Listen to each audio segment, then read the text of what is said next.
Assalamualaikum warahmatullahi wabarakatuh. Perkenalkan, nama saya Santi Purnamasari dari kelas Kebidanan 2B. Saya di sini sebagai bidan. Dan saya Rini Widya Amelia sebagai pasien. Selamat menyaksikan. Assalamualaikum. Waalaikumsalam.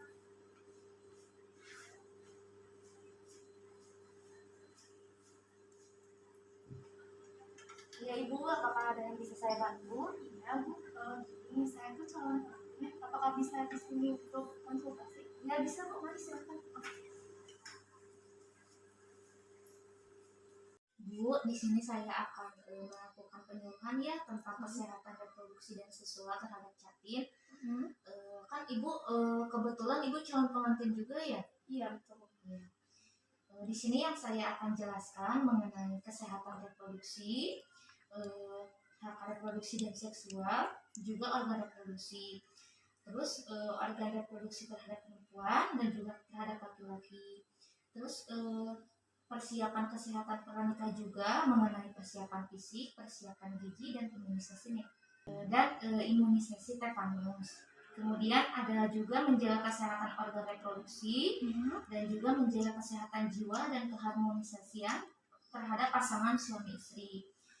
Juga akan menjelaskan tentang kesetaraan gender dalam rumah tangga, untuk mengenai saling menghormati dan menghargai terhadap pasangan. Kemudian tindak kekerasan yang mengganggu pranikah.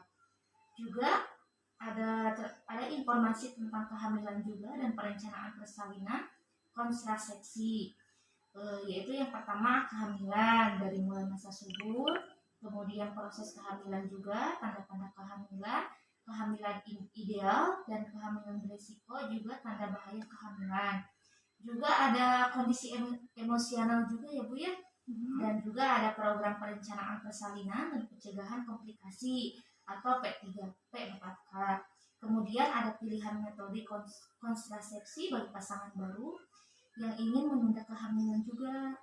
Dan kemudian akan menjelaskan tentang kondisi kesehatan dan penyakit yang perlu diwaspadai oleh pasangan calon pengantin, di antaranya anemia, kekurangan gizi, hepatitis B, kemudian hepatitis mellitus, malaria, TORCH, thalassemia, hemofilia, infeksi saluran reproduksi, infeksi menular seksual, dan HIV dan AIDS. Kemudian untuk selanjutnya ada kanker payudara ya, kanker payudara dan kanker leher rahim yang akan saya jelaskan terhadap Ibu, yaitu kanker payudara juga kanker rahim. Kemudian untuk kehidupan seksual suami istri juga akan menjelaskan tentang gangguan seksual dan perempuan. Gangguan seksual pada perempuan Ibu ya, gangguan seksual pada laki-laki dan juga pencegahan gangguan seksual. Dan yang terakhir juga akan menjelaskan tentang gerakan masyarakat hidup sehat atau GAMES.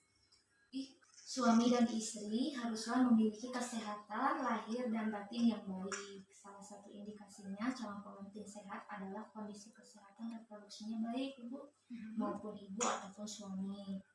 Kemudian untuk selanjutnya, untuk kesehatan reproduksinya juga itu terdiri dari masalah dan pembagian juga. Masalah kesehatan reproduksi dapat terjadi sepanjang siklus hidup manusia, misalnya kehamilan remaja, aborsi tidak aman, komplikasi kehamilan dan persalinan dan nifas, serta penyakit menular seksual.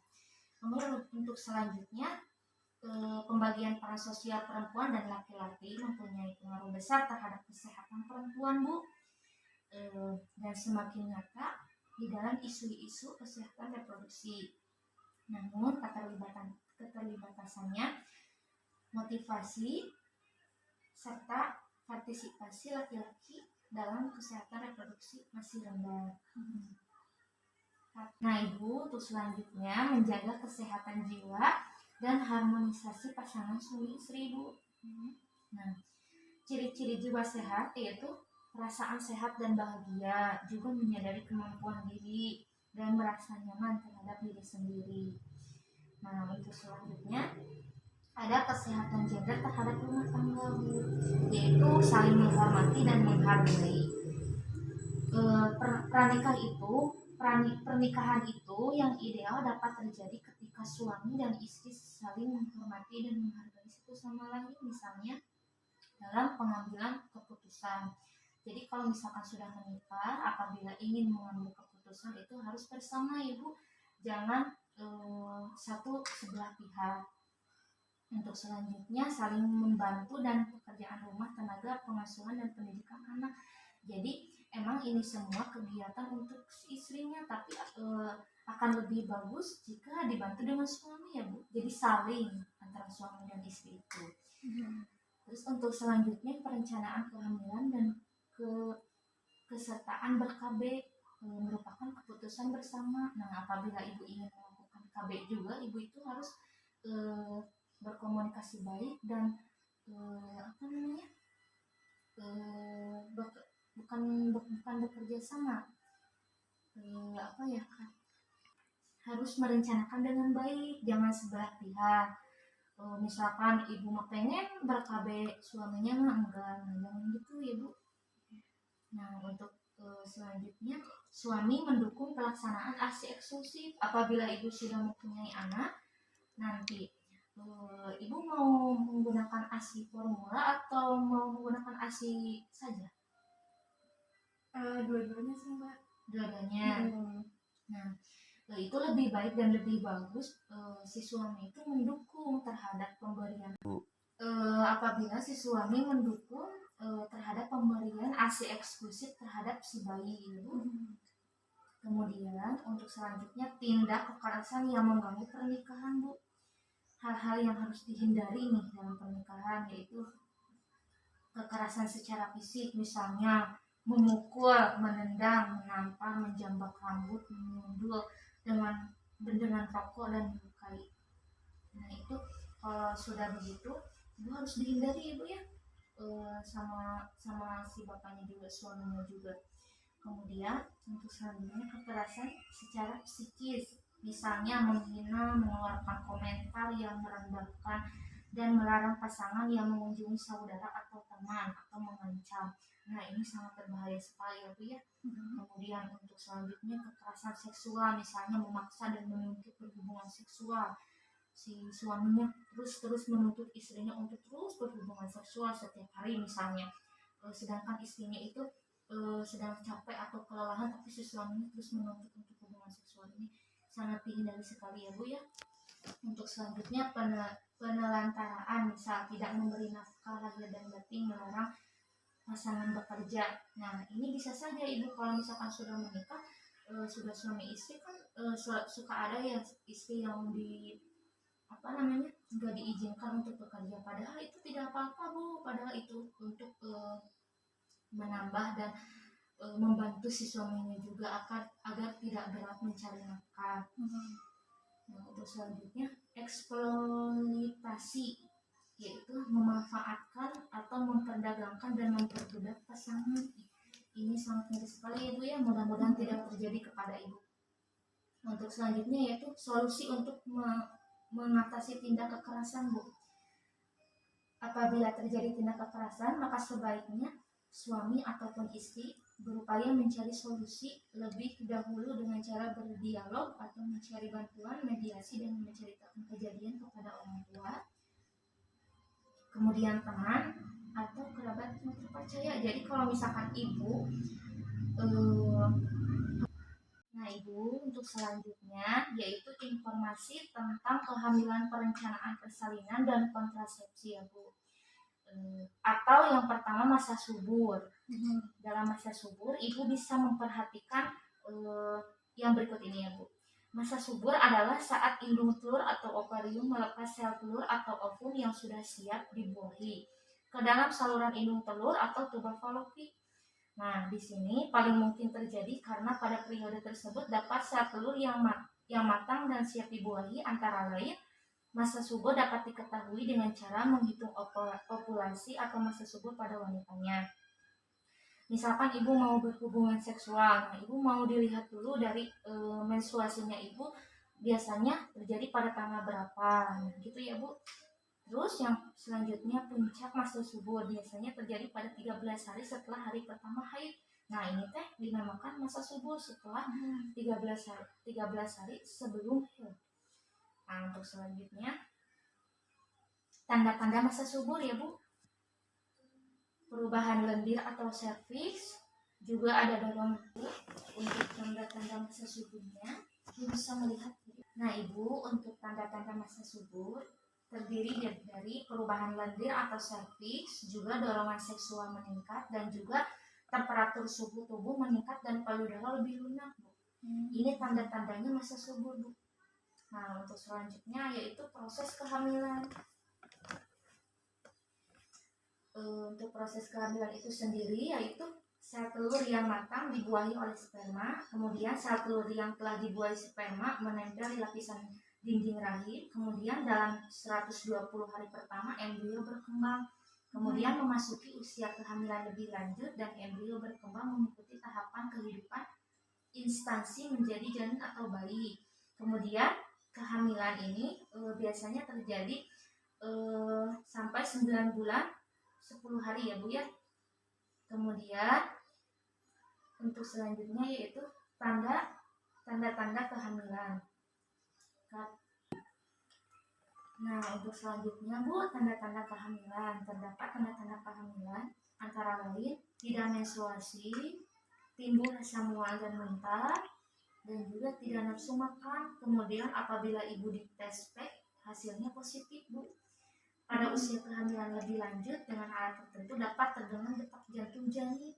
Apabila ibu tidak tahu apakah ini sedang hamil atau tidak, kemudian tiba-tiba ini apa kayak ada yang berdetak, nah itu kan namanya ibu sedang hamil Bu.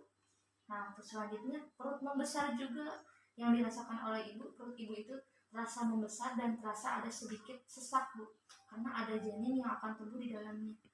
Begitu Bu. Untuk selanjutnya yaitu kehamilan ideal dan PS kehamilan beresiko. Untuk kehamilan ideal ini kehamilan yang direncanakan atau diinginkan. Yang tidak diinginkan seperti akibat hubungan seks pernikahan pada usia BKB, wanita usia subur yang ingin menunda atau tidak ingin punya anak, dan juga akibat gagal KB. Nah, untuk selanjutnya yaitu terdapat beberapa kondisi yang dapat meningkatkan risiko komplikasi pada kehamilan dan persalinan yang disebut dengan 4 terlalu dan 3 terlambat. 4 terlalu dan 3 terlambat itu adalah yang 4 terlalu itu yaitu terlalu muda untuk hamil kurang dari usia 20 tahun, kemudian terlalu tua untuk hamil lebih dari 35 tahun, kemudian terlalu sering hamil, anak lebih dari 3, dan terlalu dekat. Dan yang keempat, terlalu dekat atau rapat jarak kehamilannya Bu. Misalnya ibu hamil, anak ibu baru 1 tahun, ibu sudah hamil lagi. Nah, itu terlalu dekat, Berbahaya ya? Iya, Beresiko. Nah untuk kemudian yang 3 terlambat itu yaitu terlambat mengenali tanda bahaya pada kehamilan, persalinan dan nifas, serta mengambil keputusan untuk mencari pertolongan medis. Kemudian terlambat tiba di fasilitas pelayanan kesehatan, kemudian terlambat menemukan pertolongan medis yang adekuat. Apabila ibu dalam kehamilan apabila ibu mendapatkan kelainan dalam persalinan atau janin ibu harus segera dirujuk ke rumah sakit agar tidak terjadi 3 terlambat ya Bu. Nah untuk selanjutnya yaitu tanda bahaya kehamilan. Tanda bahaya kehamilan itu sendiri yaitu mual dan muntah terus menerus, ibu tidak mau makan dan ibu terlihat lesu dan kecapean, lesu terus tidur terus. Nah itu harus diperhatikan ya Bu, itu tanda-tanda kehamilan. Terus selanjutnya demam tinggi, ibu demam tinggi, suhu tubuh ibu itu lebih dari 36 derajat Celcius. Kemudian bengkak pada kaki ibu itu bengkak besar-besar. Ibu suka lihat nggak yang hamil kakinya bengkak, ya gede-gede gitu. Nah itu tanda-tanda bahaya Bu, harus diperhatikan ya. Nah untuk selanjutnya janin yang dirasakan kurang bergerak. Yang dirasakan oleh ibu itu janin di dalam perut ibu itu kan kurang bergerak, jadi kurang si janin aktif gitu. Kurang aktif. Nah itu tanda-tanda bahaya kehamilan, harus segera dikonsultasikan ya. Untuk selanjutnya perdarahan pada hamil muda dan hamil tua. Misalkan ibu baru usia 3 bulan, ibu sudah mengalami perdarahan banyak sekali. Nah itu harus diperhatikan. Untuk selanjutnya air ketuban keluar sebelum waktunya. Misalkan ibu baru usia kehamilan 7 bulan, air ketuban sudah pecah terdahulu. Nah ini tanda-tanda kehamilan yang biasanya selalu dirujuk. Nah, untuk selanjutnya, kondisi emosional ibu. Setiap kehamilan itu perlu didukung oleh suami dan keluarga, Bu. Perlu persiapan fisik, sosial, dan ekonomi juga baik dalam menyambut kehamilan. Nah, berikut kondisi emosional yang harus biasa ibu alami. Nah, ibu itu mudah tersinggung, sensitif, uring-uringan, dan manja juga. Kemudian murah marah, ibu tidak semangat. Seperti kalau misalkan ada sedikit aja omongan dari orang lain, ibu gampang tersinggung. Terus ibu gampang capek, lemas, pengennya rebahan. Nah, terus perasaan mudah lelah juga, ibu tidak makan, tidak tidur nyenyak, juga tidak nyaman. Terus ibu merasa sesak.